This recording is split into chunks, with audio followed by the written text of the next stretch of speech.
नमस्कार। तो रिया चक्रवर्ती के लिए जो मुश्किलें हैं कम होने का नाम नहीं ले रही हैं। हम लगातार आपको बता रहे हैं कि कैसे वो बेल के लिए अप्लाई कर रही हैं, लेकिन बेल उन्हें मिलती नहीं दिख रही है।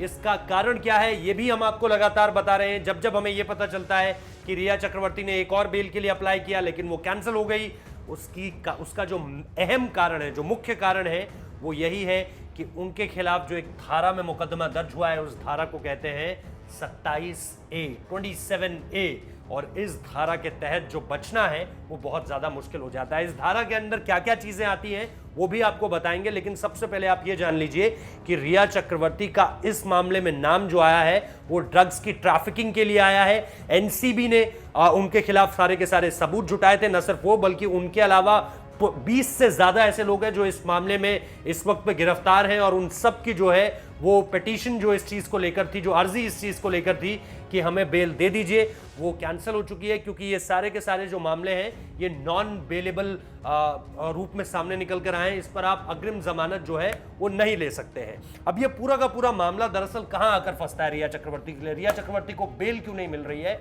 इस पूरे के पूरे मसले को समझिए। दरअसल जब आप ये कहते हैं कि मैं ड्रग्स कंज्यूम करता हूं या करती हूं, तो फिर आपको ज्यादा से ज्यादा मैक्सिमम 1 साल की सजा है। अब दरअसल मैंने एक वीडियो हम लोगों ने किया था कि कैसे दीपिका पादुकोण से जो 2 सवाल पूछे जाएंगे वो बहुत अहम होने वाले हैं। एक ये कि क्या आप कंज्यूम करती हैं, अगर वो मना करती हैं इस चीज को लेकर तो फिर दूसरा सवाल डायरेक्ट उनसे पूछा जाता है, अगर आप कंज्यूम नहीं करती हैं तो किसके लिए मंगाती हैं।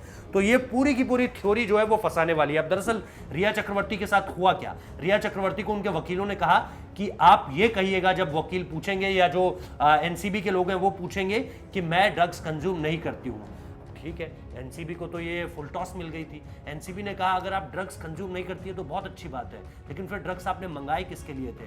तो चैट्स के जरिए और रिया के सवालों के जवाबों के जरिए ये पता चला कि ये तो जो है ड्रग्स को हाई सोसाइटीज में भी पहुंचाती थी। और जब मैं हाई सोसाइटीज कहता हूं तो इसमें तरह तरह के लोग आते हैं, इसमें नेता भी आते हैं, टॉप क्रिकेटर्स भी आते हैं। आपको स्टोरी याद होगी, टॉप क्रिकेटर्स की वाइफ का नाम आ रहा था सामने। इसके अलावा जो एक अहम चीज है कि आप जो बॉलीवुड की पार्टीज होती है उनमें भी क्या आप ड्रग्स का रैकेट पूरी तरह से इस तरह से चलाती हैं, क्योंकि ड्रग ट्रैफिकिंग और होती क्या है, ड्रग ट्रैफिकिंग का मतलब होता है कि आपने अपने पास ड्रग्स मंगाया और फिर उसे क्वांटिटी वाइज अलग अलग जगह A person, B person, C person को आपने पहुंचाने का काम कर दिया अलग अलग क्वांटिटी में। तो इसे कहते हैं ड्रग ट्रैफिकिंग। हाई सोसाइटीज में वो ड्रग ट्रैफिकिंग करती थी।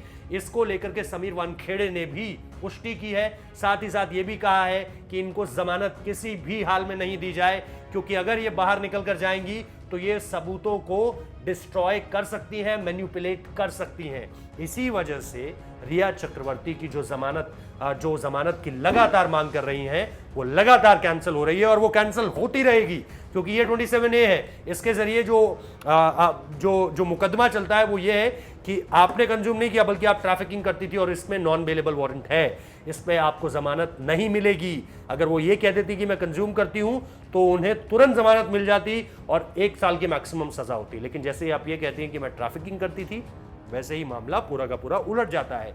यानी अपने जो उनके वकील थे उनकी बेवकूफियों की वजह से वो फंस गई हैं और अब ऐसी फंसी हैं कि बाहर निकलना बहुत ज्यादा मुश्किल है इस पूरे के पूरे मामले पर।